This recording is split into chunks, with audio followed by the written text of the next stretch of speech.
How you doing, girl? Girl, I'm doing good. You already know. Look. Everybody, it's your girl Nicole, and I have a special guest and a special treat for you. What's up, everybody? It's your girl Tyra. A little backstory how I met Tyra. It was, girl, I love you at first sight. Honestly, we were brand ambassadors together for this.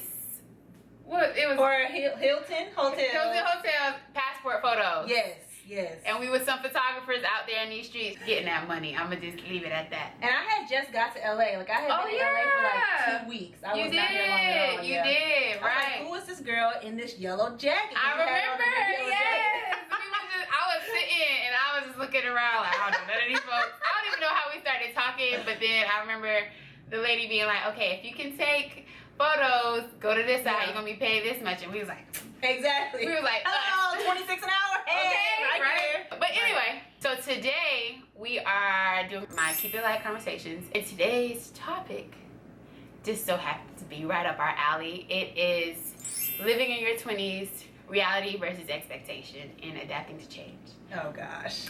Right, so we're just gonna get right into it. I got some questions lined up, so if you see me looking over here, I'm looking at my laptop. First, we're gonna get started with the lovely Tyra. How old are you?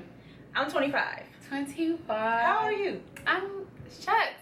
It's getting weird to say, but I'll be 27. You are about to be 27. June 11th.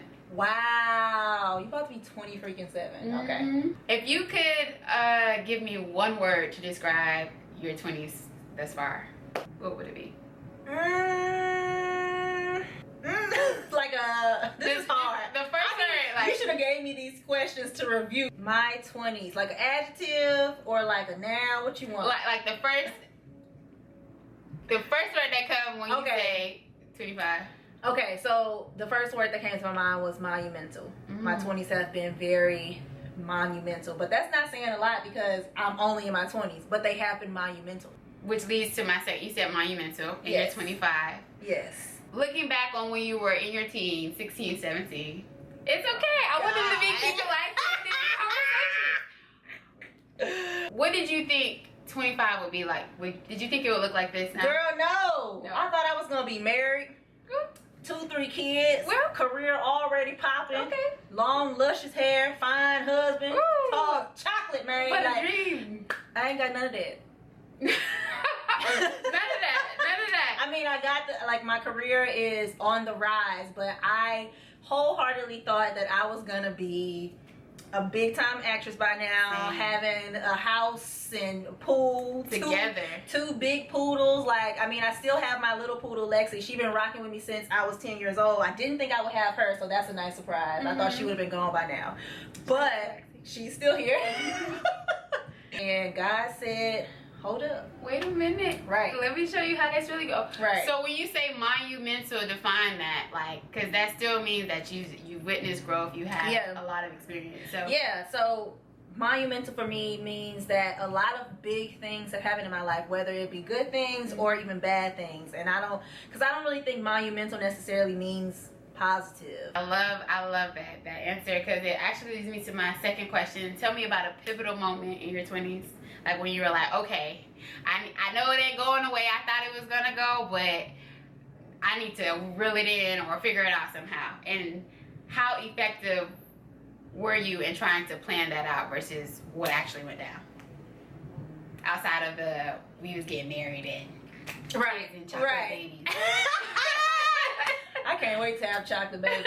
I mean, I can. The pivotal moment for me was realizing that the reason I moved to Jersey wasn't going to happen the way that I wanted it to happen. And then I pivoted and came out to LA, and literally months later my career started to take off. So that was the pivot for me. It was like, okay, Tyra, I'm used to getting everything that I want. Yeah. Like, that's the thing. Like, and I recently realized that I get everything that I want. I wanted to be valedictorian of my class. I got that. I wanted to go to a certain college. I got that. I wanted to do this National Student Exchange Program. I got that. I wanted this boyfriend. I got that.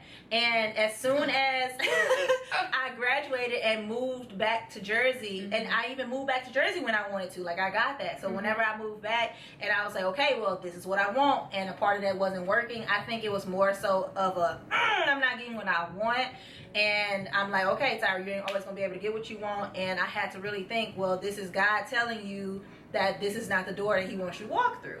So I decided to move to LA, and I'm actually not actually, but I'm really glad that I made that decision to move out here, because if I would have stayed in Jersey, my career would not be where it's at right now. Come move to LA, people. It ain't for the week though. You gotta. So we're gonna put a little pause in the conversation and play a little game that I like to call fact or foe. You kind of answer some of these, but these questions are catered to the people who are new to their 20s. Welcome. My 21 years old. It's a blast. Have fun. Enjoy it. We're kind of just going to answer some questions, well, fact or foe, some things that you may have heard to kind of give you like that real, like, because I thought I was going to be, when I turned 25, I was going to get thick. I'm going to be real. I thought I was going to have like the booty to shape. People told me my whole life, oh, when you're 25, you going to feel like, right. No, I thought 6-figure job, career on lock. I wasn't necessarily thinking marriage or kids per se, but I was definitely thinking stability or a long-term relationship, which I ain't been in one for a minute if we're gonna keep it a buck. But enough about me. Fact or foe? And so the way this works is I'm gonna ask you a couple questions and you're just gonna tell me fact or foe, and you can give me a reason why. You like, okay? Okay. First one. Your 20s will be the best years of your life. Foe. Whoa.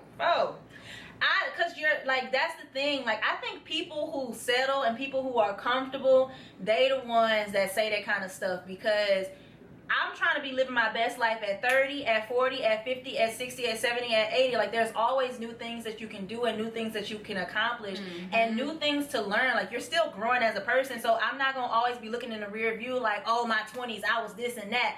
No, I ain't got time for that. I have 80 more years of life ahead of me. Like, stop playing. Honestly, and your period. Foe. Like, your 20s are fun, don't get me wrong, but it's still the time where I feel like we're learning ourselves the most. Now it's like we're new into this adulthood. Like, it's a new territory. It's a whole new experience, because you have a lot of responsibility and accountability for yourself. Yeah, it's fun and you're doing a lot of wild, crazy stuff, but the best is yet to come, hands down. So totally agree. Second question. You will have your ish together by 25. Foe! Y'all already know. We already told you. No, it's give yourself time and grace, period.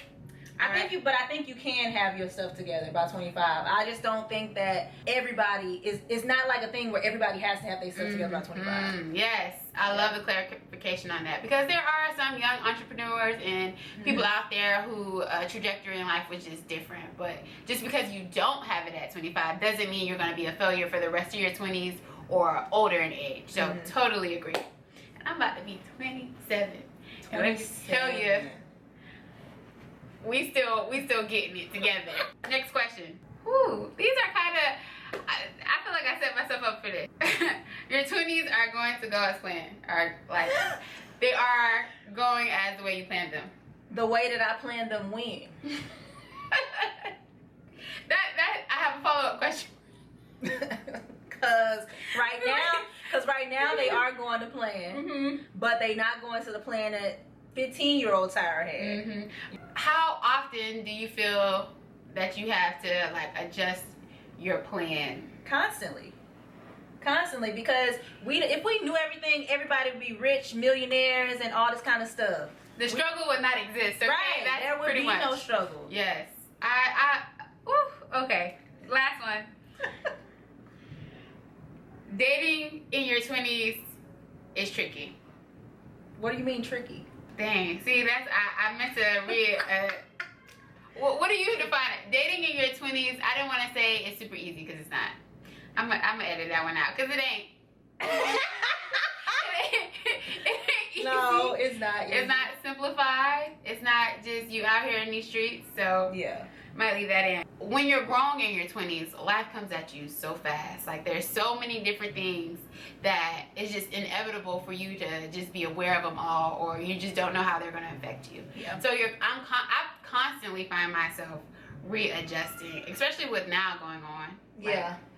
I don't like saying pandemic quarantine, so Yeah. I be saying who should not be named. How have you had to adjust, and how and what ways have it been beneficial or hurting to you? Either or.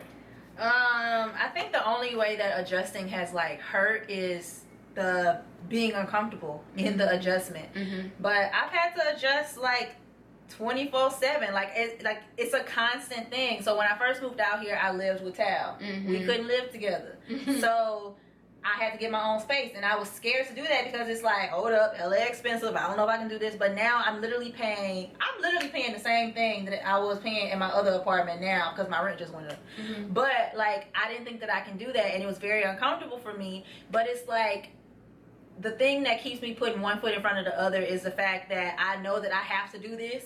It's not even my choice. Like I know that I have to do this to get to where I'm trying to go. Mm-hmm. That's it. There's no option. There's no other option. Honestly, I feel like that's the mindset that you have to apply when it's something that you really want that you just can't get out of your mind. And this is at any age, but like in your 20s, like especially when you have that moment, like okay, even if I have to change this plan or rework it some way, talk to God and come back, but you have to get up and keep going. And I think that's so important. You just have to have that willpower to do so. This is going to be the last question. What is the biggest lesson that you've learned so far in your 20s? Because we still got some time left.